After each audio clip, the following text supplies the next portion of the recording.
Video की starting होती है, सीनियर ब्रदर बोलता है तो हम चलते हैं, और जाते हुए सांग हायोक से कहता है तुम मेरे साथ आओ, तो वो भी कहता है ठीक है, और पीछे मुड़ के एमसी की ओर देखता है और एमसी भी उसे ही देख रहा होता है, और एमसी के दोस्त उसके लिए परेशान होते हैं। कहते हैं ब्रदर वुन क्या तुम ठीक हो?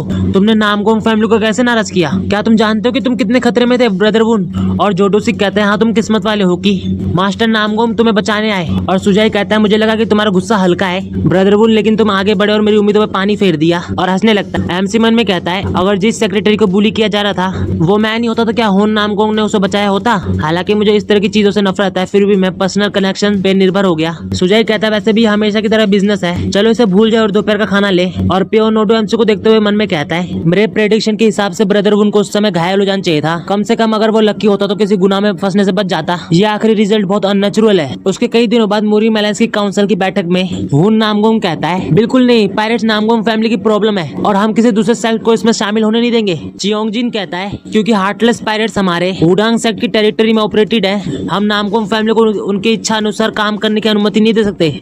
तो हुन चिल्लाते हुए कहता है हमारे नामगोंग फैमिली को किसी अनुमति की जरूरत नहीं है अपने मारे गए डिसाइपलों का बदला लेने के लिए। तभी जोक्सन टेबल पर जोर से हाथ मारता है और चिल्लाते हुए कहता है क्या तुम कह रहे हो कि नामगोंग फैमिली मूरी मेलेंस को एक्सेप्ट ना करने और आजाद रूप से काम करने का इरादा रखता है? तभी देखते हैं हुन अपना ऑरा निकालता है तो जोक्सन भी अपना ऑरा निकालता है। तभी रियुन जेगल उन दोनों को शांत करते हुए कहता है क्या तुम दोनों प्लीज शांत हो जाओगे? हालांकि मैं नामगोंग फैमिली की स्टैंड को समझता हूँ, ये पूरे मूरी मेलेंस से जुड़ा हुआ है, हम अपने डिफेंस की ऐसी जबरदस्त अथॉरिटी को कैसे नजरअंदाज कर सकते हैं? तो हुन कहते हैं नामगोंग फैमिली मूरी मेलेंस के फैसलों का सम्मान करेगा, और थोड़ा डरावने तरीके से कहता है हालांकि हार्टलेस पायरेट्स की जिंदगी हमारा है और हमारा ही रहेगा। इसे सुनकर जॉन्सन मुस्कुराता है और मन में कहता है सिर्फ हार्टलेस पायरेट, इसका मतलब है कि अभी भी समझौते की गुंजाइश है। टाइगर रॉक मर्चेंट नामगोंग फैमिली के लिए रेवेन्यू को जितना हमने सोचा था उससे कहीं ज्यादा इंपॉर्टेंट सोर्स होना चाहिए, ये देखते हुए कि वो अपने बदले के कारण मर्चेंट्स के हितों की रक्षा कर रहे हैं। जॉन्सन कहता है अच्छा तो फिर क्या हमें आगे बढ़ने से पहले एक छोटा ब्रेक लेना चाहिए? तभी होजुन कहता है क्या हमें मास्टरमाइंड की भी जांच नहीं करनी चाहिए? ये साफ है कि कोई हार्टलेस पायरेट्स का साथ दे रहा है, वो पहले के मिस्ट्रियस लेटर के लिए भी जिम्मेदार हो सकते हैं। तो चोंगजिन होजुन से कहता है ये सिर्फ एक बेसलेस रूमर है मास्टर होजुन। तो सियोल रियोन भी स्माइल करते हुए कहती है ऐसा लगता है कि प्लम ब्लॉसम स्वॉर्ड्समैन ऐसी अफवाह में बहुत दिलचस्पी लेता है और अजूरे ड्रैगन स्वॉर्ड रूलर के लेटरों को हमारे मूरी मेलेंस के प्राइम एजेंडे में से एक नहीं बना पाने का बहुत अफसोस है। तो होजुन कहता है इस बार ये अफवाह नहीं है, क्या खुद को इंपीरियल हेवन स्क्वाड कहने वाले ग्रुप सच में अपेयर नहीं हुआ? तो हुन भी कहता है हाँ उन्होंने किया, हमारा नामगोंग फैमिली मास्टरमाइंड की तलाश में अपना पूरा साथ देगा। जब तक वो समझते हैं कि हार्टलेस पायरेट्स हमारे हैं तब तक हमें दूसरों की मदद एक्सेप्ट करने में कोई प्रॉब्लम नहीं है। रियुन जेगल उनको देखते हुए मन में कहता है मूरी मेलेंस की निगरानी को एक्सेप्ट करके वो काफी हद तक समझौता कर रहा है, इसका मतलब सिर्फ ये हो सकता है कि वो कॉन्फिडेंट है कि हम उसका ऑफर एक्सेप्ट कर लेंगे। और कहता है अच्छा ऐसा है, हम आपके ऑफर को ध्यान में रखेंगे। तभी होजुन कहता है रुको और भी बहुत कुछ है, मुझे लगता है कि मुझे मिस्टीरियस लेटर इन्वेस्टिगेशन टीम का लीडर बनना चाहिए, तो क्या ये ठीक है अगर मुझे भी मेंबर्स को खुद चुनने का अधिकार मिल जाए? रियुन जेगल उसे देखते हुए मन में कहता है क्या मैं ये दिखावा कर सकता हूँ कि मैं इस आदमी को नहीं जानता? क्या तुम पहले से जानते हो कि तुम अपनी टीम में किसे चाहते हो? होजुन कहता है मैं जानता हूँ कि मैं बहुत समझदार नहीं हूँ, इसलिए मैं एक समझदार इंसान को अपने साथ लाना चाहता हूँ। इस साल की सेक्रेटरी एग्जाम के वैलेडिक्टोरियन को काफी होना चाहिए, क्या आपको नहीं लगता? इसे सुनकर सब हैरान होते हैं और रियुन जेगल कहता है वो तो होजुन कहता है क्या उसे बिना निगरानी के छोड़ने का कोई मतलब है, जबकि आप सभी पायरेट्स एक्सएमिनेशन में हिस्सा लेते हैं? तो जेगल मन में कहता है वो सही है, हम डिवाइन मॉन्क और स्वॉर्ड सेन के सक्सेसर को मूरी मेलेंस में अकेला नहीं छोड़ सकते। तो सियोल रियोन कहते मैं भी मिस्टीरियस लेटर इन्वेस्टिगेशन टीम में शामिल होना चाहती हूँ, क्या ये ठीक है? तो होजुन अजीब शक्ल बनाते हुए कुछ नहीं कहता। उसके बाद सीन शिफ्ट होता है, सभी लोग रास्ते पर जा रहे होते हैं और होजुन बाहर का नजारा देख रहा होता है। तो सियोल रियोन उसे देखकर सांस छोड़ते हुए कहती है तुम क्या करने की कोशिश कर रहे हो? तो होजुन कहता है तुम किस बारे में बात कर रही हो? मूरी मेलेंस के दूसरे 18 फैक्शंस नामगोंग फैमिली के दुर्भाग्य का जम के फायदा उठा रहे हैं, लेकिन इसके बजाय तुमने उस मिस्टीरियस लेटर इन्वेस्टिगेशन टीम को लीड करने का जोर दिया, क्यों? और पीछे देखते हुए कहते हैं ऑल्सो किस कारण से तुम उसे हमारे साथ लाए? होजुन कहता है अगर तुम सच में इसे एक दिखावे के रूप में देखते हो तो तुम टैंक परिवार की मिस इस स्नो फ्लावर की टीम में शामिल क्यों हुई? तुम यंगताजी नदी पर खुद को बिजी कर सकती थी। सियोल रियोन कहते हैं सिर्फ बेवकूफी स्क्रैप पर झगड़ने के लिए पूरी यंगताजी नदी पर झुंड बनाएंगे। तो होजुन कहता है मैं पूरी तरह से एग्री करता हूँ, लड़ाई के लिए लड़ने का क्या मतलब है, मेरे लिए इन्वेस्टिगेशन बहुत ज्यादा इंटरेस्टिंग है। सियोल रियोन कहते हैं फिर भी भले ही हम सभी उस इंसान को बिना बुलाए मेहमान के रूप में सोचते हैं, मुझे ऐसा क्यों लगता है कि तुम उसके साइड में हो? क्या वो माउंट हुआ या फिर सिर्फ तुम्हारा पर्सनल स्टैंस? ये तुम्हारे आंसर के ऊपर डिपेंड है। होजुन कहता है उसने अपने चार्म से मुझे मंत्र मुक्त कर दिया। इसे सुनकर सियोल रियोन का रिएक्शन ऐसा होता है जैसे वो कह रही हो भाई तू उस टाइप का आदमी तो नहीं है ना? और होजुन हंसते हुए कहता है ये मैंने पहले नहीं कहा था, वो मुझे फैसिनेट करता है। सियोल रियोन कहते हैं ठीक है मैं तुम्हारी बात मानूंगी, तब हमारा पहला डेस्टिनेशन चाओलिन टेम्पल क्यों है? तो होजुन कहता है क्योंकि मुझे भी शाओलिन कुंफू में बहुत दिलचस्पी है। ये सुनकर सियोलरन को गुस्सा आता है और वो चिल्ला के कहती है, हाँ अगर ये एक सीक्रेट है तो कहो कि ये एक सीक्रेट है। मैंने शाओलिन टेम्पल को रहस्यमय लेटर मिलने के बारे में कभी नहीं सुना। तुम मुझसे कह रहे हो कि तुम वहाँ सिर्फ एंटरटेनमेंट के जा रहे हो। होजुन कहता है ठीक है, अगर चीजें काम नहीं करती तो हम हमेशा मुरोंग फैमिली से मिल सकते हैं। अगर हम उनसे पहले किसी और को सम्मान देते हैं तो क्या ये शाओलिन टेम्पल के प्रति रूड नहीं होगा। सियोलरन कहते हैं जो भी हो, मैं नहीं चाहते कि तुम क्या छुपा रहे हो, लेकिन तुम इसे हमेशा के लिए नहीं छुपा सकते। होजुन कहता है शुक्रिया। सियोलरन मन में कहते हैं वो क्या प्लॉटिंग कर रहा है, क्या इसका कुछ डिवाइन मॉन्क से लेना देना है, क्या इसीलिए उन्होंने स्वॉर्ड सेन के सक्सेसर को इसी टीम में शामिल किया। और देखते वो लोग तेजी से आगे बढ़ रहे होते हैं। एमसी मन में कहता है ये सच में कोई लग्जूरियस गाड़ी नहीं है, लेकिन ये गार्ड से घिरी हुई है। मुझे लगता है कि वो मुरीम अलायंस की पावर का दिखावा कर रहे हैं, क्योंकि यहाँ 2 रिप्रेजेंटेटिव है। फिर भी क्या वो दोनों सच में मुरीम के सबसे स्ट्रॉन्ग एक्सपर्ट में से एक है। मैं उनसे स्वॉर्ड सेन और डिवाइन मॉन्क से ज्यादा स्ट्रॉन्ग होने की उम्मीद नहीं करता, लेकिन अंत बहुत बड़ा है। इसके अलावा मुझे इस जांच टीम में बताए बिना कि हम क्या जांच कर रहे हैं शामिल कर लिया गया, और हम सभी जगहों के शाओलिन टेम्पल की ओर जा रहे हैं। इस समय तक डिवाइन मॉन्क क्या है। और हंसते हुए मन में कहता है क्या शाओलिन टेम्पल मुरीम के 2 शिखर में से एक नहीं है। जैसा कि कहा जाता है शाओलिन सभी मार्शल आर्ट का ओरिजिन है। मुझे लगता है कि मुझे इस मौके का इस्तेमाल शाओलिन की मार्शल आर्ट को देखने के लिए करना चाहिए। उसके बाद सीन शिफ्ट होता है एक जगह पे जहाँ पे एक आदमी कहता है स्वॉर्ड सेन का सक्सेसर शाओलिन टेम्पल की ओर जा रहा है, और नामगोंग फैमिली ने यंगताजी के किनारे अपनी सारी ताकत इकट्ठा कर ली है। जहाँ तक स्कॉलर किंग की बात है, उसके सामने वाला आदमी कहता है मैं शाओलिन टेम्पल जा रहा हूँ। तभी उसकी बगल वाली लड़की कहते हैं लेकिन मार्शल एम्परर स्कॉलर किंग ने पहले आपको अपने साथ आने के लिए इन्वाइट किया है। तो वो कहता है स्कॉलर किंग यंगताजी बिजनेस को खुद मैनेज कर सकता है। तो वो लड़की कहती है हालांकि ये मेरे चैन से एक रिक्वेस्ट है। तो वो उसे देखते हुए चुप रहता है, और उसके बाद कहता है अज़ूर ड्रैगन स्वॉर्ड रूलर की जांच कैसे चल रही है। तो वो दूसरा आदमी कहता है हमने अभी भी कुछ भी अनकवर नहीं किया है, लेकिन लोनली स्वॉर्ड्समैन डॉगरैंग ने फिर से खुद को दिखाया है। इसे सुनकर वो मार्शल एम्परर हैरान हो जाता है। वो आदमी कहता है कुछ साल पहले अज़ूर ड्रैगन स्वॉर्ड रूलर के प्रमुखता में आने के कुछ ही समय बाद वो बिना किसी निशान के गायब हो गया। हालांकि वो हाल ही में शेनडोंग में दिखाई दिया और ग्रेट वाइड सेक्ट के सेक्ट लीडर को डुअल के लिए चैलेंज किया। तो वो मार्शल एम्परर कहता है तो रिजल्ट क्या आया। तो वो कहता है ग्रेट वाइड सेक्ट के लीडर एक ही स्ट्राइक में गिर गए। इसके तुरंत बाद अफवाहें फैलने लगी कि सोलिटरी मैन डॉगरैंग ने मार्शल आर्ट में एक रिमार्केबल फीट अचीव कर ली है। मार्शल एम्परर कहता है क्या आपको लगता है कि वो अज़ूर ड्रैगन स्वॉर्ड रूलर के ऑर्डर्स को फॉलो कर रहा है। तो वो आदमी कहता है हमें यकीन नहीं है, लेकिन ये पॉसिबल है।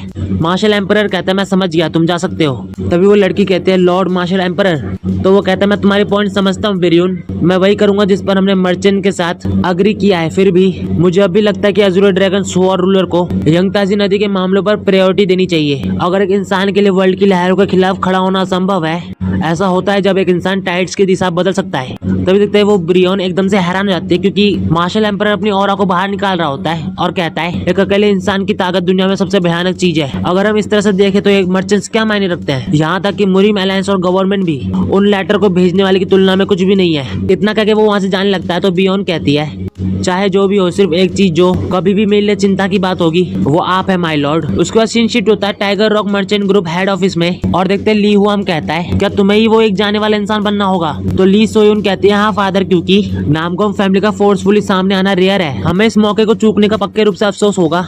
तो हुआम कहता है फिर भी मुझे यकीन नहीं है कि ये कितना खतरनाक होगा। सोयुन कहते हैं कुछ चीजें हैं जिन्हें आप तब तक नहीं जान सकते जब तक आप खुद उन्हें नहीं देख लेते। हमें नामगोंग फैमिली के लिए अपने भविष्य के बिजनेस को खुद से जांच करने की जरूरत है। तो वो कहता है हमारे पास तुम्हारी सुरक्षा करने के काबिल कोई भी एम्प्लॉय नहीं है। तो सियोन कहते हैं चिंता मत करो फादर, मैं आपको विश्वास दिलाती हूँ कि मैं सेफ रहूंगी। तो हुआम कहता है मैं समझता हूँ, फिर भी तुम्हें अपने साथ गार्ड ले जाने होंगे। तो वो कहती है फर्क पड़ता है क्या, ऐसा नहीं है कि अगर कुछ हुआ तो वो किसी काम के नहीं रहेंगे। तो हुआम कहता है सेफ्टी ना होने से बेहतर सेफ्टी होना है, हमें रिस्क को कम करना चाहिए। तो बियॉन उसको पीछे से गले लगाते हुए कहते हैं ठीक है, आपका बहुत बहुत शुक्रिया फादर। तो वो कहता है मुझे नहीं लगता कि मुझे तुम्हें सावधान रहने की याद दिलानी जरूरत है। साथ ही ऐसा कि कहा जाता है अपने दुश्मन की कमजोरी का पूरा फायदा उठाओ, समझ गई। तो सोयुन कहते हैं घबराओ मत, इसके अलावा जब मैं चली जाऊं तो प्लीज मेरे भाइयों का ख्याल रखना, ऐसा ना हो कि उन्हें आपकी सिचुएशन के बारे में अजीब विचार आने लगे। तो फिर जल्दी ही मिलता है फादर। इतना करके वो वहाँ से चली जाती है। उसके बाद हुआम कहता है हालांकि जोखिम उठाए बिना हमें कुछ हासिल नहीं होता, लापरवाही और कैलकुलेटेड रिस्क के बीच अंतर है ये सोचना कि मैं बहुत रिजर्व रहूंगा, मुझे बूढ़ा होना ही है। उसके बाद देखते हैं मुरोंग फैमिली रेजिडेंस के बाहर होजुन और सियोलरन खड़े होते हैं। तो एक आदमी आते हुए कहता है स्वागत है, इस तरह से ट्रैवल करना आपके लिए मुश्किल होगा। तो होजुन कहता है हमारे अचानक ट्रैवल के बावजूद हमसे मिलने आने के लिए शुक्रिया, और ये है मुरोंग फैमिली का मैनेजर सिम। मैनेजर कहते हैं हम सिर्फ वही कर रहे हैं जो हमें करना चाहिए, इस तरफ प्लीज फैमिली हेड इंतजार कर रहे हैं। और देखते हैं वो दोनों अंदर जा रहे होते हैं और एमसी पता नहीं क्या ही कर रहा होता है। और देखते हैं कि जाते हुए मैनेजर एमसी की ओर देख रहा होता है और एमसी आसपास की जगह को देख के खुश होते हुए मन में कहता है जब से मैं आखिरी बार यहाँ आया था तब से काफी समय में हो गया है। सर जिन मुरोंग, मिस मी मुरोंग और लिटिल सांगा, मैं देखना चाहता हूँ कि वो कैसा कर रहे हैं। और अंदर आते हुए मन में कहता है, मैंने कभी नहीं सोचा था कि रहस्यमय लेटर की जांच करने वाली टीम के मेंबर के रूप में मैं उन जगहों में से एक पर जाऊंगा जहां मैंने लेटर भेजा था। ऐसा लगता है कि फैमिली मैनेजर ने भी मुझे पहचान लिया। कोई बात नहीं, किसी को पता नहीं होगा, मैंने लेटर में अपना नाम नहीं लिखा, मुझे बस अपना मुंह बंद रखना है। और उसके बाद हम देखते हैं चुनमुरोंग कहता है, क्या तुम उस रहस्यमय लेटर के बारे में बात कर रहे हो? तो हुजुन कहते हैं, अगर आप ऐसा कहते हैं तो कोई गलत समझ सकता है। तभी सियोलजुन कहती है, हम सिर्फ ये पक्का करना चाहते हैं कि क्या आपको लेटर मिला है, क्या हार्टलेस पायरेट्स को जो मिला उससे कोई संबंधित है? चुनमुरोंग कहता है, मुझे पता है कि तुम्हारा क्या मतलब है, लेकिन हमें हार्टलेस पायरेट्स के साथ मिलाकर तुम्हें नहीं लगता कि तुम हमें बहुत ज्यादा छोटा समझ रहे हो? तो हुजुन कहते हैं, नहीं, हमारा इरादा कोई ऑफेंस करने का नहीं था। तो सियोलजुन कहते हैं, बस हमें लेटर पढ़ने दीजिए। चुनमुरोंग कहता है, हो जहाँ तक मुझे पता है, ना तो मुरिम एलायंस और ना तो तांग परिवार को ये मांग करने का अधिकार है कि मुरिम फैमिली अपने निजी लेटर्स को सौंप दे। और अपना ऑरा निकालते हुए कहते हैं, अगर टैंग परिवार पीछे नहीं हटता है तो मुझे डर है कि तुम हमारे मुरोंग फैमिली के पास प्रतिशोध लेने के अलावा तुम हमारे पास कोई रास्ता नहीं छोड़ोगे। इसे सुनकर सियोलजुन को गुस्सा आ रहा होता है और हुजुन मन में कहता है, ये पागल है। उसके बाद देखते हैं हुजुन चुनमुरोंग से कहता है, हमारा मुरोंग परिवार के सीक्रेट पर हमला करने का कोई इरादा नहीं है, हम बस मुरिम एलायंस के शक को दूर करने में आपकी मदद करना चाहते हैं। तो चुनमुरोंग कहते हैं, लेटर के किस हिस्से में आपको इंटरेस्ट है? तो सियोलजुन कहती है, प्रेषक और सेंडर की पहचान, साथ ही क्या कोई चीज भी मुरिम एलायंस के खिलाफ दुश्मनी या एक नए फैक्शन के एलायंस का संकेत दे सकती है? चुनमुरोंग कहता है, ये रिडिकुलस है। सियोलजुन कहती है, हम ही है जो ये फैसला लेंगे। हालांकि अगर आप अपने परिवार के नाम की शपथ लेते हैं कि लेटर में ऐसी किसी बात का जिक्र नहीं किया गया है, मुरिम एलायंस इसे एक्सेप्ट कर लेगी। तो चुनमुरोंग कहते हैं, मैं अपने परिवार के नाम की कसम खाता हूँ कि ये लेटर हार्मलेस है। और इसी के साथ देखते हैं कि दोनों एक दूसरे को घूर रहे होते हैं। उसके बाद सियोलजुन खड़ी होकर कहती है, ऑल राइट, मैं आपकी बातों में विश्वास करती हूँ फैमिली हेड। तो वो भी कहता है, मैं सिंसियरली अप्रिशिएट करता हूँ, तुम हमारे ऊपर विश्वास कायम रख सकते हो। और इन दोनों को ऐसे बात करता हुआ एमसी भी देख रहा होता है और एमसी की गंदी वाली फटी पड़ी होती है और मन में कहता है, रुको, मैंने फिर से क्या लिखा? मुझे स्वॉर्ड से जुड़ी हुई चीजें याद है लेकिन कुछ और नहीं। क्या हो अगर मैंने सचमुच में कुछ ऐसा लिखा हो जिसे गलत समझा जा सके? उसको देखते डैन चुनमुरोंग अपने रूम में होता है और एमसी को याद करते हुए कहता है, साउदर्न सी में स्काउट भेजने के बाद भी मैं उसे नहीं ढूंढ सका, लेकिन अब वो जांच टीम के साथ यहाँ है। क्या वो हमारे हॉनर और क्रेडिबिलिटी का टेस्ट ले रहा है? अगर ये मेरे बस में होता तो मैं तुरंत जाकर अज़ूरे ड्रैगन स्वॉर्ड रूलर के डिसाइपल वो नहीं उनसे मिलूंगा और पूरी रात स्वॉर्ड्स पे बातें करते हुए बिताऊंगा। दुर्भाग्य से वो अब मुरिम एलायंस सेक्रेटरी है। इससे पहले कि मैं उनसे और प्रतिनिधियों के बीच रिश्तों को पता लगाऊं, मैं जल्दबाजी में कुछ भी नहीं कर सकता। क्या मुझे इसके बजाय मी मुरोंग और जिन को सबसे मिलने के लिए भेजना चाहिए? और देखते हैं कोई एमसी को कह रहा होता है, बड़े भैया वून, और एमसी भी उसे मुड़ के देखता है और देखते हैं मी मुरोंग कहते हैं, सांगा तुम्हें कमरे में घुसने से पहले खटखटाना चाहिए और आंसर का इंतजार करना चाहिए। और देखते हैं सांगा खुश होते हुए कहते हैं, कोई बात नहीं, बड़े भैया वून मुझे बहुत पसंद करते हैं। और देखते हैं एमसी के पास जाके मारते हुए कहती है, बड़े भैया वून आपको इतनी देर क्यों हुई? मैंने आपको याद किया। और मी मुरोंग उसकी हरकतों को देख के परेशान हो जाती है। एमसी कहता है, मुझे माफ करना, क्या मैंने तुम्हें बहुत देर तक इंतजार करवाया? तो सांगा हंसते हुए कहते हैं, ही ये ठीक है, बिना कुछ कहे आपके चले जाने से मैं नाराज थी, लेकिन अब जब आप वापस आ गया तो मैं आपको माफ कर दूंगी। आप मेरे लिए गिफ्ट लाए हैं ना? एमसी कहता है, एक गिफ्ट? उसका देखते सांगा कैंडीज को खाते हुए कहती है, ये कैंडीज दादाजी की है, ये कैंडीज भाई जिन की है और ये मैनेजर शिम का है। मी मुरोंग कहते हैं, मैं इस बात से सचमुच सॉरी हूँ लॉर्ड वुन, सांगा आमतौर पर बहुत अच्छा व्यवहार करती है। एमसी कहता है, कोई बात नहीं, इसके अलावा आपका मुझे लॉर्ड वुन कहना भी बहुत अजीब लगता है, तो प्लीज मुझे स्कॉलर वो नहीं कहना, नहीं बस छोटा ब्रदर वो नहीं कहना। तो मी मुरोंग कहते हैं, मैंने सोच समझ के बात कही, जब मेरे परिवार को मुश्किल समय का सामना करना पड़ा तो अज़ूरे ड्रैगन स्वॉर्ड रूलर की मदद इंडिस्पेंसिबल थी। ये एक ऐसा कर्ज है जिसे हम कभी नहीं चुका सकते। हम पहले से जानते हैं कि आप उससे जुड़े हुए हैं, तो हम आपके साथ इतना अपमानजनक व्यवहार कैसे कर सकते हैं? इसे सुनकर एमसी हैरान होता है और ब्लश भी करता है।